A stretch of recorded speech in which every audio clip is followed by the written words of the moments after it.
নমস্কার, আপনারা দেখছেন ওঙ্কার বাংলার সঙ্গে রয়েছে আমি কোয়েল। নজর রাখবো কিছু গুরুত্বপূর্ণ খবরের দিকে। 12 তারিখ শুক্রবার প্রায় দুপুর 2:20 সময় আলমবাজার পিএস বরানগর কলকাতা 7,35,000 সুজিত রাম যাদবের ছেলের বয়স 18 মজিদ যাদব দক্ষিণেশ্বর মেট্রো স্টেশনে এলাকায় ছুরিবিদ্ধ হয়। এই ঘটনায় একটি সুনির্দিষ্ট মামলা ইতিমধ্যেই শুরু করা হয়েছে। সেই অনুযায়ী দক্ষিণেশ্বর পুলিশ দল উপলব্ধ সিসিটিভি ফুটেজ পর্যবেক্ষণ করে আসল ঘটনা জানতে পারে।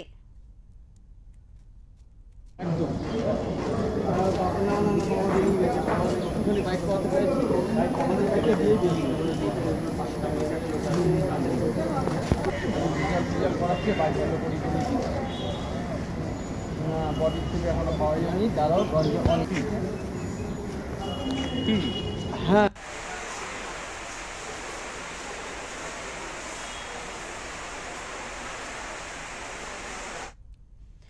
শুক্রবার দক্ষিণেশ্বর মেট্রোতে ওই দুই দল ছাত্রের সংঘর্ষে এক ছাত্রকে ছুরি দিয়ে কুপিয়ে খুনের অভিযোগ ওঠে তার বন্ধুর বিরুদ্ধে।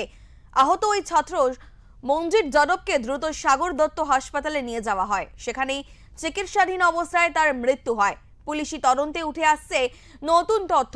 এই ঘটনার পেছনের কারণ হিসাবে জানা গেছে যে অভিযুক্ত এবং তার বন্ধুর পরিচিত একটি মেয়েকে উত্ত্যক্ত করা নিয়ে পুরনো বিবাদ ছিল তাদের মধ্যে।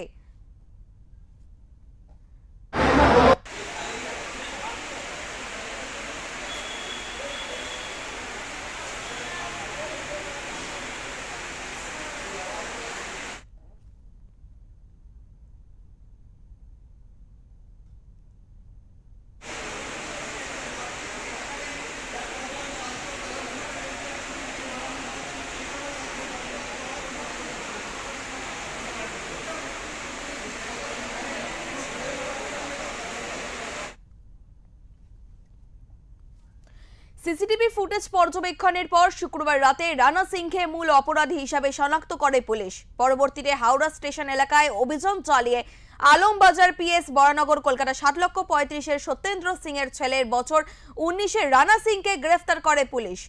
বর্তমানে সে পুলিশ হেফাজতে আছে এবং শনিবার তাকে ব্যারাকপুর মহকুমা আদালতে পাঠানো হবে।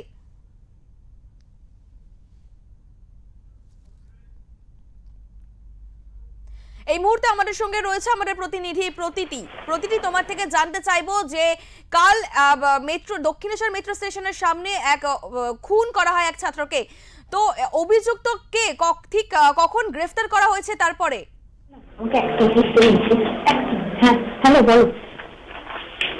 হ্যাঁ, মূল অভিযুক্ত হচ্ছে রানা সিং। তাকে কিন্তু গতকাল রাতে হাওড়া স্টেশন থেকে গ্রেফতার করেছে পুলিশ এবং যেটা জানা যাচ্ছে রানা সিং গতকাল ছুরি চালানোর পরে বাড়ি ফিরে যায় এবং সেখানে গিয়ে চিৎকার করে বলতে থাকে যে আমি কাজটা করে দিয়েছি, আমি বদলা নিয়ে নিয়েছি। এবং যেটা জানা যাচ্ছে প্রণয় ঘটিত কারণেই কিন্তু গতকাল ছুরি চালানোর ঘটনাটা ঘটেছে। প্রতিটি তোমার থেকে জানতে চাইবো যে অভিযুক্তকে আজ ব্যারাকপুর মহকুমা আদালতে পাঠানো হবে, ঠিক কখন অভিযুক্তকে পাঠানো হবে কিছু কি জানা যাচ্ছে?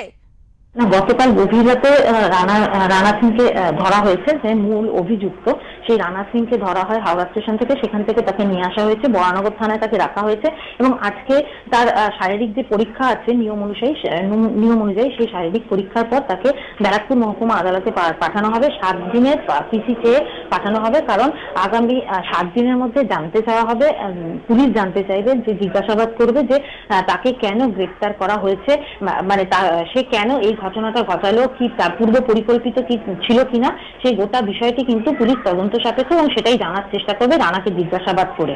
এবং বাকি যে দুজনকে জিজ্ঞাসাবাদের জন্য আটক করা হয়েছিল তাদেরকে ছেড়ে দেওয়া হয়েছে বলে সূত্রের খবর। ধন্যবাদ প্রতি তোমায়।